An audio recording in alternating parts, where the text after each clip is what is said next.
अंजना, अरे देखो अंजना देखो, हमारा मारुति कितना नटखट है।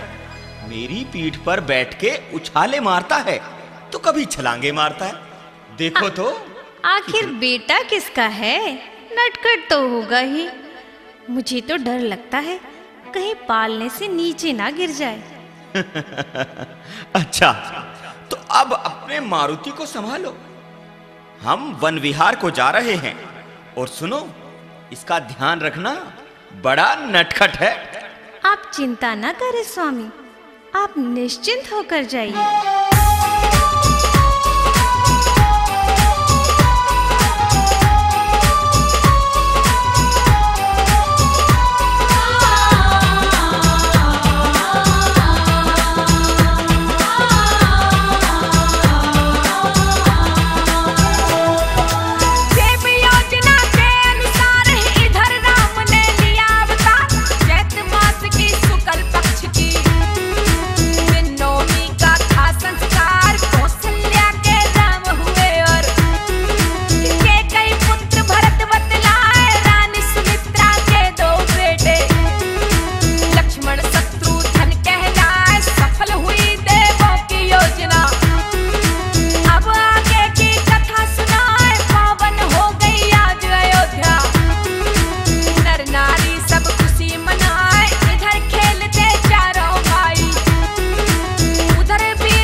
महाराज, ये बालक कौन है जो भय मुक्त होके आपकी ओर तेज गति से बढ़ता हुआ आ रहा है?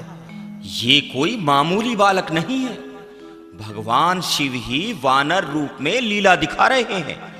मेरे पिता तुल्य वायुदेव के आशीर्वाद से इस बालक का जन्म हुआ है। मैं जगत पिता शंकर के अवतार को शीश नवाता हूं और अपनी किरणों को शीतल करता हूं। अरे, आपका रथ कितना सुंदर है। मैं आपके साथ खेलना चाहता हूँ। आपकी लीला तो अनंत है प्रभु, जैसी आपकी इच्छा।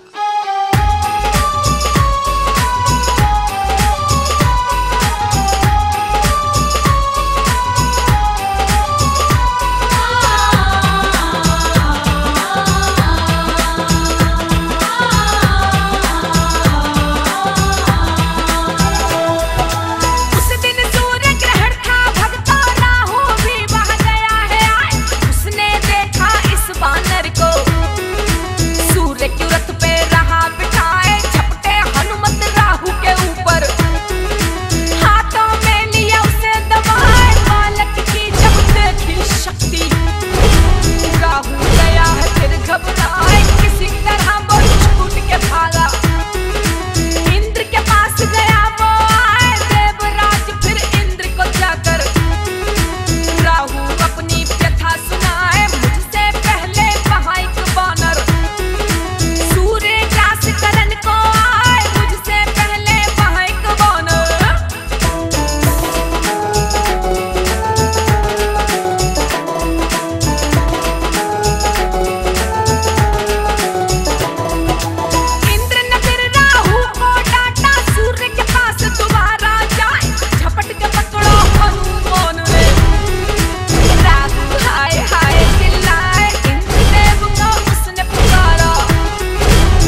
अरे ये क्या, ये पशु पक्षी प्राणहीन पत्थर की तरह क्यों हो गए? नारायण नारायण नारायण। महाप्रभु, पवन देव ने अपनी गति बंद कर ली है। क्या? सारी वायु खींच ली है महाप्रभु। मगर पवन देव ने ऐसा क्यों किया? महाप्रभु, देवराज इंद्र ने पवन पुत्र पर अपना वज्र चला दिया, जिससे वो मूर्छित हो गया और पवन देव क्रोधित हो गए। नारायण नारायण नारायण। नारद, हमें इंद्र सहित सभी देवताओं को लेकर वहां चलना चाहिए। हाँ महाप्रभु, शीघ्रता से चलिए।